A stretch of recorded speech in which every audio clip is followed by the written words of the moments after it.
Hi you guys, and welcome back to my channel. If you are new here, hello, my name is Jazmine Tanaya, and if you are not new here, hello, welcome back to the channel. This channel is full of college content, criminal justice content, and as well as lifestyle and travel content here and there. So if you are interested in that type of content, I would highly suggest you subscribe. Also, while you're at it, make sure to hit the post notification bell right next to that subscribe button so that you are notified whenever a new video goes up. In today's video, we will be discussing the difference between criminal justice and criminology. So if you are interested in knowing the difference, then make sure you keep watching. Yeah,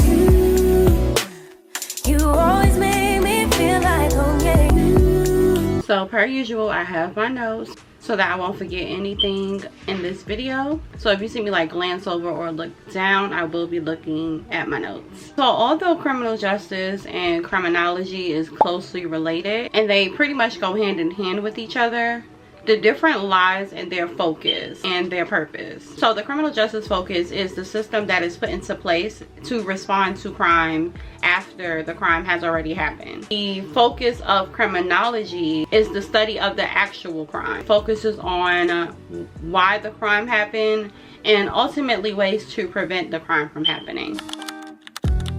So there are a few theories in criminology as well. So the theories in criminology, it gives a breakdown on explaining why the crime may have happened. So there's something called the strain theory. The strain theory results from peer pressure from society and also just wanting to be socially accepted. And then the next one would be social learning theory. Social learning theory is basically people learning these criminal behaviors from past criminals. And then there's something called the labeling theory. So criminologists believe that if someone is labeled as a criminal, they're more than likely going to commit a crime because they're already labeled as such, which makes total sense. And the last one would be routine activity theory. And this crime normally happens when a motivated offender meets a suitable target without parental guidance or a capable guardian. So a lot of times you see this happen when like young people join gangs. They look for that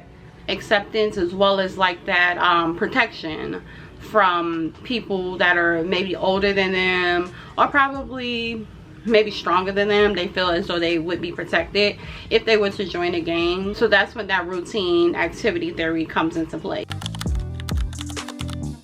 So the key focus areas of criminology, again, is the causes of the crime and why people commit the crime. So a criminologist would focus on things such as biological factors, genetics, the brain structure, and neurochemistry. They also focus on the psychological factors like personality disorders, trauma and mental illness, and also sociological factors such as poverty, peer pressure, family environment, and social inequality. And they will also focus on cultural and environmental factors such as media influence, subcultures, and urban decay. So criminologists feels as though they can reduce crime a few ways. First way would be to reduce crime through education.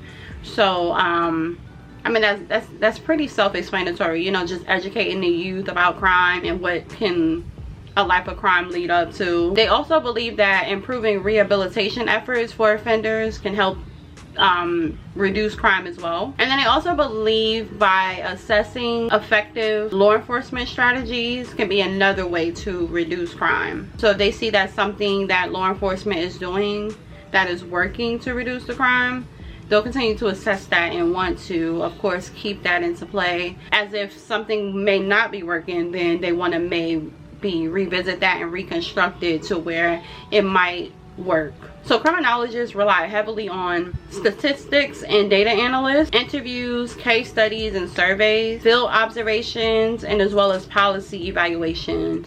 All of these help them with making suggestions on ways to improve crime rate, and putting policies and laws into place to prevent crime from happening or the crime being repeated by the same offender. So yeah, I hope that made sense. That was a lot. Now let's get into the criminal justice portion. So criminal justice is the system through which crimes are detected, detained, prosecuted, and punished. It focuses on agencies and procedures involved in upholding the law and also maintaining public order. So there are three main components to the criminal justice system. So the first component is law enforcement. That's pretty self-explanatory. So that's like the people that are out on the streets, like the police officers, sheriffs, detectives, federal agents, etc., etc. Their role is to investigate crime, make arrests, of course, and to maintain public safety. The second element to the criminal justice system is the courts. So the courts make sure that justice is served through legal proceedings. And the people that work in the courts, again, self-explanatory. So that's anyone from your judges, your bailiffs, your prosecutors, defense attorneys, court clerks, and the list goes on and on. And then the third component is corrections. So the correction element, so they manage punishments and they rehabilitate convicted offenders. And the people that are involved in corrections, again, self-explanatory. They're anywhere from correction officers, parole officers, probation officers, and case managers. So just to recap, before we end this video, the difference between criminal justice and criminology. Criminal justice focuses on systems and processes, while criminology focuses on causes and theories of crimes. The approach for criminal justice is practical and procedural, while criminology approach is research-based. Criminal justice focuses on the response to crime, while criminology focuses on ways to prevent the crime from happening or happening again. So yeah, I hope this video was helpful to someone. If it was, you should give me a big thumbs up.